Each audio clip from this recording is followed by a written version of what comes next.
Imagine it is the 31st of July of 2024.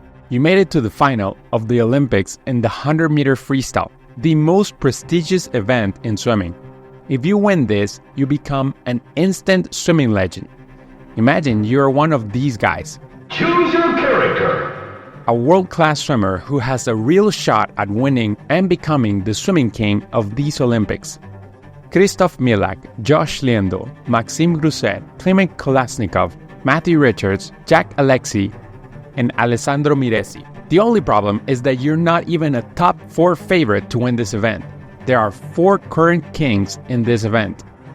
Kyle Chalmers, the winner of this event in 2016 and the runner-up of 2021, he's the kick king. No one can move their legs as fast as Chalmers in the last 50 meters. Then Caeleb Dressel comes out, the Olympic defending champion, king of the starts, the only guy strong enough to almost destroy the starting block.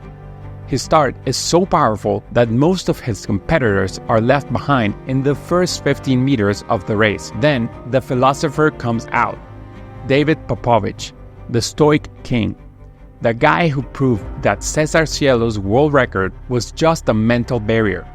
His mind works in mysterious ways and he uses it as an advantage. And finally comes Pan Sanley, the efficiency king, the fastest man in history, probably the best swimming technique. When you put them together, they seem invincible, like the Avengers of swimming. Even though they all have an unrivaled part of their swim, the start, the kick, the mentality, or the beautiful technique, they all have weaknesses too. This is where you can beat them. In the early days of the Olympics, the winner was more dominant, winning by more than half a second, and in some cases by more than 2 seconds. But then swimming became very popular, and every swimmer wanted to become the fastest in the world.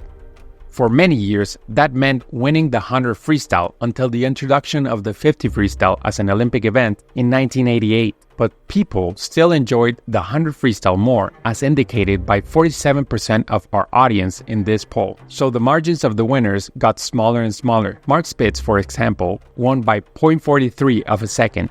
Rowdy Gaines, Matt Biondi, and Alexander Popov in 92 by similar margins. Then in 97, Popov won again by only 7/100ths of a second.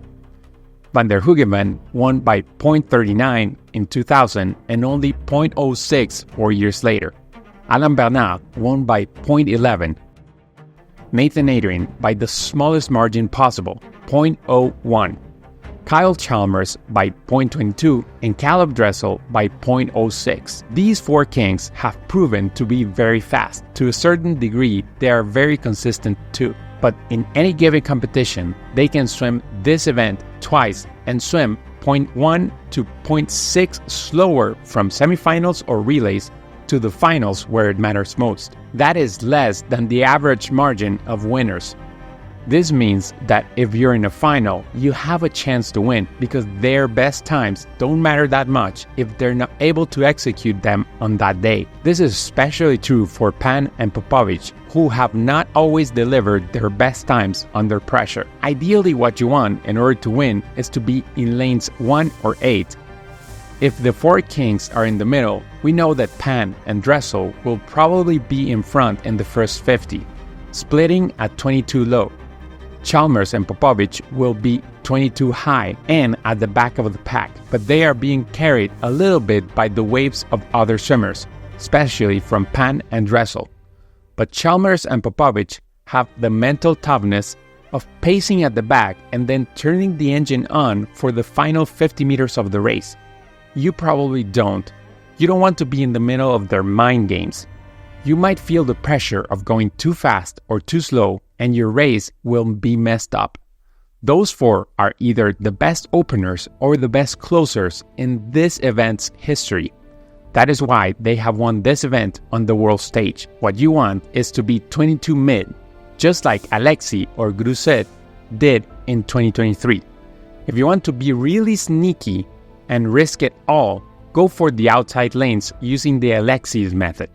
Have a terrible start in the semifinals and then chase everyone down to just barely make it to the finals. If you have those outside lanes and you have your best swim and you're one of these 7 swimmers, I think you have a real chance of winning and becoming an instant swimming legend.